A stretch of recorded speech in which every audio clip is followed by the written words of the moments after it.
Olá, paz do Senhor. Estamos iniciando mais um EBD em Síntese podcast, Momento Pedagógico, esse espaço que é destinado a dicas pedagógicas para o enriquecimento da sua aula de EBD. Aqui nesse espaço, especificamente, tratamos da lição de juvenis, são essa da faixa etária de 15 a 17 anos, onde estamos aprendendo vários exemplos, né, de personagens bíblicos, exemplos bons e alguns ruins. Hoje vamos perceber na aula de hoje algum exemplo ruim de personagem que não teve um bom procedimento, segundo o coração de Deus. Mas, como vocês sabem, esse espaço aqui é destinado a dicas. Se você quer assistir a aula em si, aqui também no canal, nós temos a aula em si. É só você pesquisar aqui a aula e você terá lá um grupo de professores que lá eles falam para e passo todos os tópicos da lição. Então, chegamos, Lucas, até a lição de número 8, né? A parte do Senhor. A paz do Senhor, Paulo, chegamos até a oitava lição, hoje vendo um exemplo não tão bom assim, né? Um exemplo esse, a lição, como sempre, traz o nome do personagem, né? E traz e adjetiva, às vezes, esse personagem. E a lição de hoje tem como título Absalão, o alto preço da vingança. Então, a gente vai perceber que é uma pessoa vingativa, né? E a lição traz três objetivos: apresentar os acontecimentos que marcaram a vida de Absalão. O objetivo de número dois: entender que os sentimentos negativos retidos o levaram à ruína. E o objetivo de número três: dimensionar o alto preço cobrado pela vingança. Esses são os três objetivos que permeiam a nossa lição. Se você ainda não curtiu o canal, curta, compartilhe, né? E se inscreva para quando chegar novos vídeos, tanto do momento pedagógico como da aula em si, você ser informado. Eu acredito que vai ser bênção de Deus. Lucas, para essa lição de número 8, personagem Absalão, o que é que temos de dicas para os nossos professores e alunos e todos aqueles que acompanham aqui o canal EBD em Síntese Podcast Momento Pedagógico? Amém, graças a Deus, amados professores e alunos que nos acompanham. Lição de número 8, Absalão, um personagem que não foi um exemplo tão bom, né? E a gente deve seguir aquele raciocínio. Um bom exemplo, a gente deve copiar, né? Replicar, tentar ao máximo fazer aquilo que ele fez e que deu certo, né? Que foi positivo.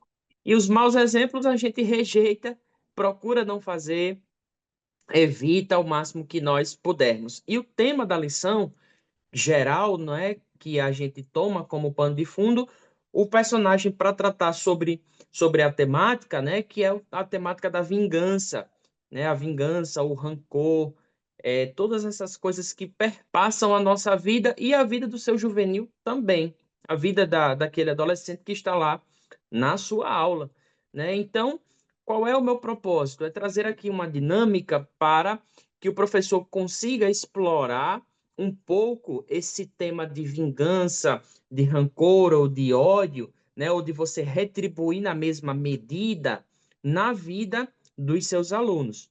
E para isso, o que que eu proponho?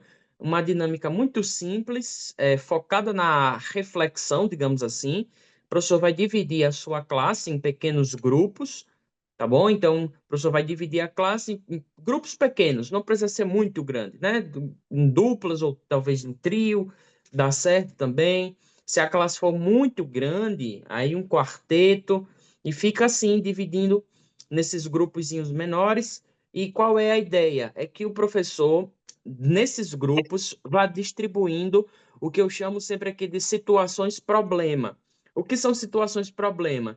São situações hipotéticas que poderiam acontecer na vida do seu juvenil, né, do seu aluno, ou que já aconteceram, porque você não sabe, né? Pode ser que tenha acontecido. Então, por exemplo, um grupo vai pegar uma situação dessa.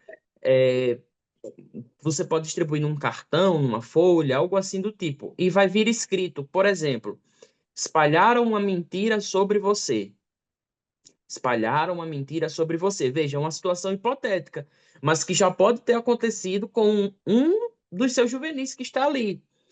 Então você vai colocar essa situação para aquele grupo. Qual é o propósito? Depois que você colocar essa situação, você vai fazer dois questionamentos principais. Primeiro, espalharam uma mentira sobre você. Qual é a reação mais comum que as pessoas têm ao se depararem com esse tipo de situação? Qual é a reação mais comum? Segundo questionamento, qual deve ser a reação cristã a essa situação? Então, primeiro o grupo vai discutir qual é a reação mais comum que as pessoas costumam fazer ou fariam mediante aquela situação problema que eles receberam. E o segundo ponto, agora qual é a reação cristã a essa situação? Então, como que um cristão deveria ou deve reagir numa situação como essa, né? Então ele deveria contar outra mentira, ele deveria confrontar a pessoa, o que que ele deveria fazer nesse sentido? Essa é uma situação problema. Aí para o outro grupo, você já vai trazer outra situação problema, sempre apresentando a situação e depois fazendo essas duas perguntas. Qual seria a reação mais comum e qual é ou qual deveria ser a reação cristã? Por exemplo, uma outra situação que o professor pode levantar: um amigo lhe traiu. O que que você deve fazer? Qual deve ser a sua reação? Então, qual é a reação mais comum e qual é a reação cristã? Qual deveria ser? Né? E o professor, ele vai mediar essas discussões, ele vai mediar essa reflexão dos seus alunos e sempre colocando, né, a perspectiva bíblica, o que os alunos vão trazer, porque pode ser que na discussão os seus alunos digam: a reação mais comum é essa, e a reação cristã é essa, mas a reação cristã que eles apontaram não é correta, por exemplo. Pode acontecer em sala de aula, né? Aí, se caminhar para esse lado, o professor sempre vai puxando para aquele sentido. O que é que Jesus faria, então? Né? Se não ficou claro, às vezes, na mente do seu aluno, você pode fazer a seguinte pergunta: o que é que Jesus faria, então, numa situação como essa? E o professor sempre vai estar trazendo ali essa perspectiva bíblica sobre essas situações que podem acontecer no nosso cotidiano, podem acontecer com aquele aluno, ou talvez já tenha acontecido, né? E como é que ele vai reagir mediante isso, sempre olhando naquela perspectiva. Eu não posso caminhar pelo caminho da vingança, pelo caminho do rancor, da ira, da maldade, né? Que são coisas que a gente já é tendencioso a fazer quando nós somos confrontados, né, ou machucados em algum tipo de situação. Então, eu acredito que se o professor seguir essa linha de dinâmica mais reflexiva, talvez nessa lição, eu acredito que vai ser de muito proveito, sem deixar de abordar, é claro, o personagem Absalão, mas trazendo, né, o pano de fundo como reflexão para os seus alunos.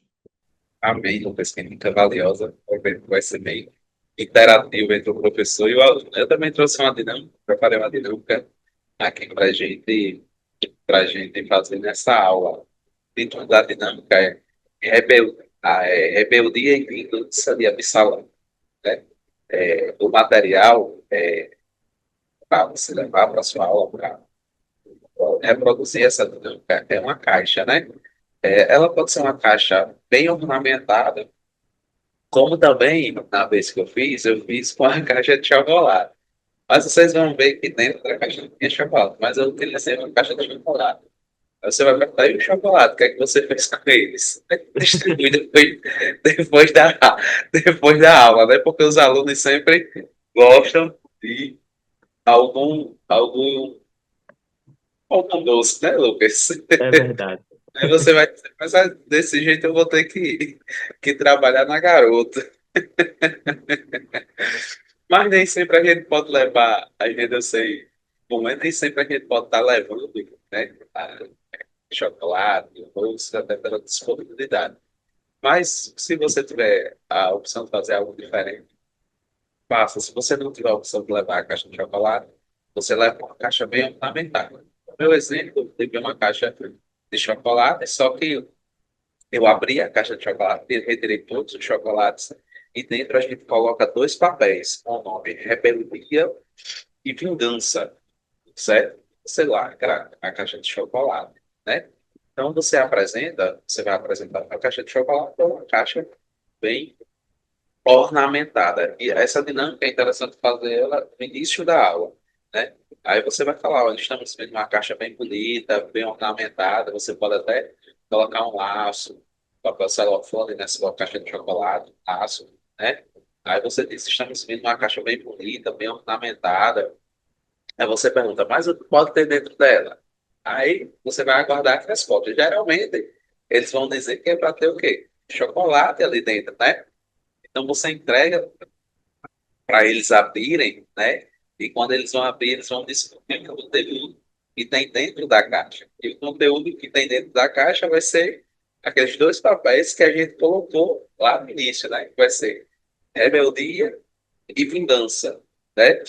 E quando eles abrirem a caixa, né? Eles vão ter essa surpresa dentro, né? Vou ter essa surpresa porque a caixa vai estar bem ornamentada, mas dentro dela não tinha o que eles esperavam, né? Aí você vai fazer aí a ligação com a lição que a gente vai tratar deste domingo, né? Você vai ver, vai dizer, eles vai perguntar se eles perceberam a diferença entre a apresentação da caixa e o que havia dentro da caixa, né? E você vai dizer que esta demonstração tem a ver com a vida do personagem bíblico Absalão, né? Absalão, apesar de ser um rapaz bonito, né? Ser de uma linhagem real, ser filho do rei Davi, né? Ele tinha tudo, né? E aparentava ter tudo para dentro dele ter o quê? Sentimentos bons, coração voltado para Deus. Mas dentro dele, né? Assim como na nossa caixa de chocolate, dentro dele só tem o quê? Sede de rebeldia e de vingança, né? Até na história de Absalão, e vocês vão entrar dentro da lição, ele finge estar em um lugar para adorar a Deus, mas já está com planos de ganhar ali o reino, tomar o trono do seu pai. Então, eu acredito que, né, essa dinâmica de abertura, né, você já vai conseguir interagir, vai conseguir gerar um impacto, né? E vai conseguir gerar na mente dos seus alunos essa comparação. Né? E sempre quando eles ouvirem falar do nome Absalão, eu acredito que eles vão lembrar dessa dinâmica. Eita, Absalão é aquele que por fora é bonito, mas por dentro dele tem a rebeldia dentro dele. Né? Então, eu acredito que eles vão perceber que dentro de Absalão tinha essa sede por vingança e essa rebeldia em seu coração. Então, essa é a dinâmica que eu trago aqui para essa aula de número 8. Lucas. Amém. Como minhas palavras finais, sempre ressalto a importância das lições. Cada lição ela foca em algo diferente, né? Em um aspecto diferente. E a lição de hoje é muito importante porque ela foca justamente nesses sentimentos que podem, né, atacar tanto adultos quanto jovens, né? Todos nós estamos propensos a ter, às vezes, o coração aí ameaçado justamente por esses sentimentos de rebelião, de vingança, né, de raiva, de ira. E o professor precisa se preparar para tratar justamente com essa questão, porque pode ser que um dos seus juvenis, um dos seus alunos esteja sofrendo com isso, né, com um sentimento assim, ou com algo parecido, talvez não com tão intenso, mas com uma raiva ali de um colega, e você tem a oportunidade de, biblicamente, com a graça de Deus, de trazer essas exposições. Então, se prepare, ministre a sua aula, prepare sua aula, e eu tenho certeza que o Senhor lhe abençoará de forma poderosa. Amém, Lucas. Eu acredito que vai ser uma EBD maravilhosa, né? E fazendo essas aplicações, indo por esse caminho, como você falou aí, dessa aplicação pessoal, de estar mais perto do seu aluno e de perceber como anda, né, o coração dele. Eu acredito que vai ser uma EBD bem mais efetiva. Então, ficamos aqui. Até a próxima. Estamos já chegando ao fim do nosso trimestre, da nossa lição, mas tem sido bênção de Deus para as nossas vidas. A paz do Senhor e até a próxima.